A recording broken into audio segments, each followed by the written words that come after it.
Welcome back to my YouTube channel Ritu steno skill में आपका स्वागत है।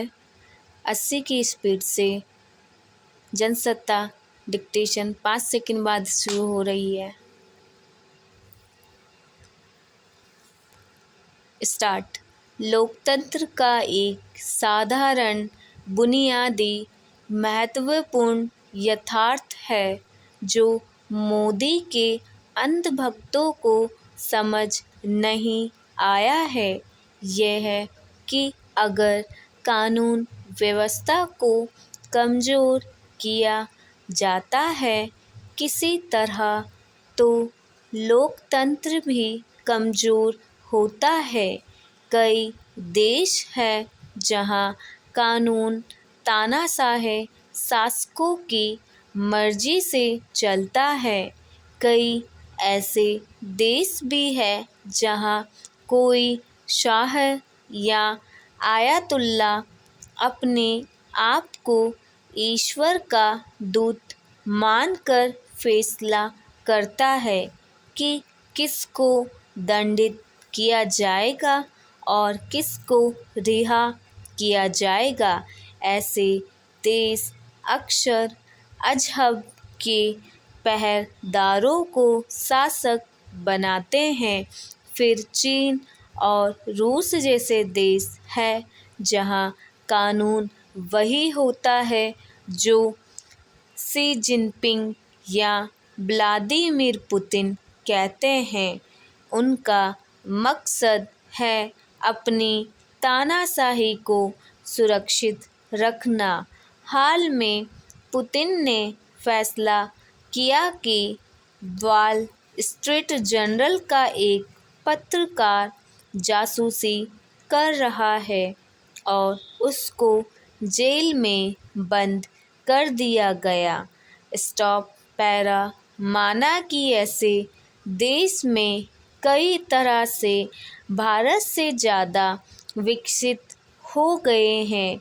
माना कि उनके लोग हमारे लोगों से ज़्यादा खुशहाल है, लेकिन उन देशों में भी स्वीकार किया जाता है कि भारत चाहे जितना गरीब और अविकसित हो, उसने लोकतंत्र को सुरक्षित रख कर दिखाया है।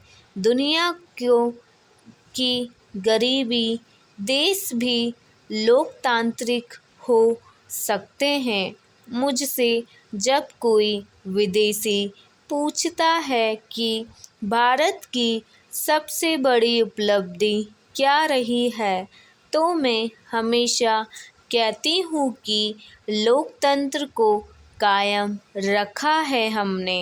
लोकतंत्र हमारे ताज का सबसे चमकता गहना है। सो जब भी मुझे दिखता है कि लोकतंत्र को चोट पहुंचाने की कोशिश हो रही है तो मैं अपनी आवाज़ उठाती हूँ। उन शासकों के खिलाफ भी ऐसा कर रहे हैं, ऐसा करती आई हूँ।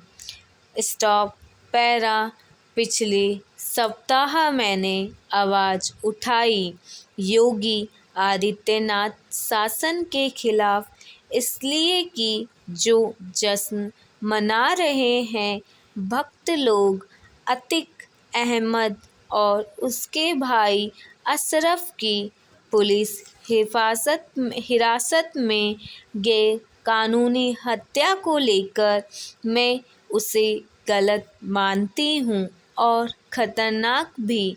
इत्तेफाक से मैं उत्तर प्रदेश में घूम रही थी जब इन हत्याओं की खबर आई और जिनसे भी मिली उनका कहना था कि बहुत अच्छा काम किया है पुलिस ने। उनका कहना था कि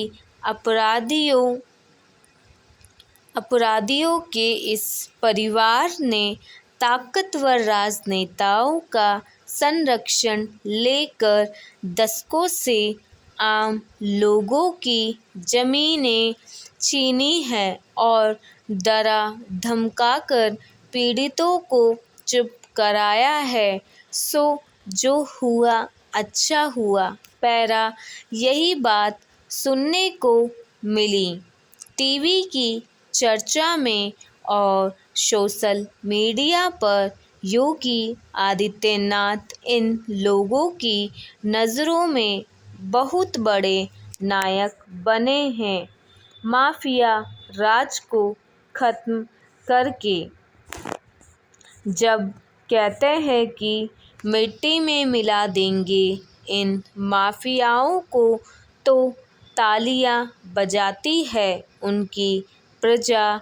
मेरी राय में बिल्किस के दरिंदों को जल्दी रिहा करके गुजरात सरकार ने बहुत बड़ी गलती की है, क्योंकि इतना घिनौना अपराध करने के बाद ये दरिंदे अब आराम से अपना जीवन गुजार रहे हैं। पैरा जब छोटी बच्चियों का बलात्कार किया जाता है और उनको तड़पा तड़पा कर मारा जाता है, तो मेरे दिल में इतना गुस्सा भर आता है कि मैं खुद सोचने लगती हूँ कि हमारी अदालतों, हमारी कानून प्रणाली इतना धीमा न्याय दिलाती है कि ऐसे दरिंदों के लिए विशेष अदालत बनाई जानी चाहिए, ताकि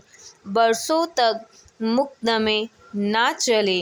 कई बार तो ऐसा भी लगता है कि शायद इलाज यही है कि इनके साथ यही होना चाहिए जो अतीक अहमद और उसके परिवार के साथ हुआ था। मगर फिर याद आता है कि लोकतंत्र भारत की सबसे महत्वपूर्ण पहचान है और लोकतंत्र का आधार कानून व्यवस्था। पैरा अगर हम सब कानून को अपने हाथों में ले लेंगे तो सबसे बड़ा नुकसान अपराधियों का नहीं, लोकतंत्र का होगा। और इराक का परिणाम यही होगा कि भारत, पाकिस्तान या अफ़गानिस्तान जैसे देशों में जो फ़र्क है यह मिट जाएगा। जब जंगल राज कायम होता है तो किसी देश में तो पहला शिकार होता है लोकतंत्र।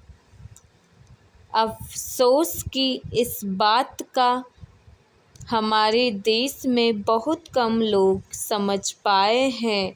सो ट्विटर पर अगर आप आवाज़ें सुनने की कोशिश करेंगे तो पाएंगे कि लोग चाहते हैं कि अपराधियों के साथ वही किया जाए जो अतीक अहमद और उसके परिवार के साथ किया जा रहा है।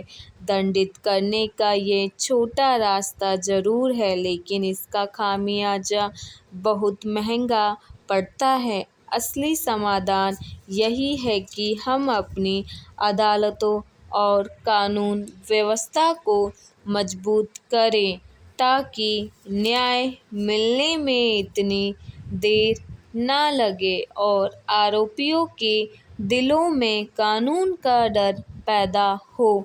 पैरा आखिर क्या कारण है कि हमारी अदालतों का इतना बुरा हाल है कि कंप्यूटरों के इस ज़माने में भी जब साहब अपने फैसले किसी क्लर्क से लिखवाते हैं, उनकी क्या मजबूरियां हैं कि आतंकवादियों को भी दंडित करने में कई दशक लग जाते हैं।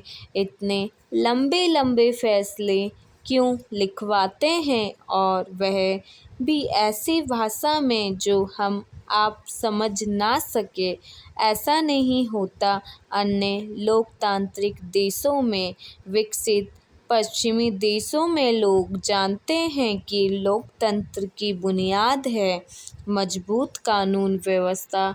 सो न्याय देरी नहीं करते न्याय देने में। हमारे आला न्यायाधीश ऊंचे विचार व्यक्त करते फिरते हैं और लोकतंत्र पर प्रवचन देते नहीं थकते हैं, लेकिन अपने गिरबान में झांककर नहीं देखते हैं, जहां लाखों मुकदमे फंसे रहते हैं अदालतों में और बलात्कार, हत्या जैसे गंभीर अपराध भी लटके रहते हैं सालों तक। इस लेख के अंत में यही पूछना चाहती हूँ कि हमारे प्रधानमंत्री को जब इतना गर्व है भारतीय लोकतंत्र, तो क्या नहीं असली सुधार लाते कानून प्रणाली में।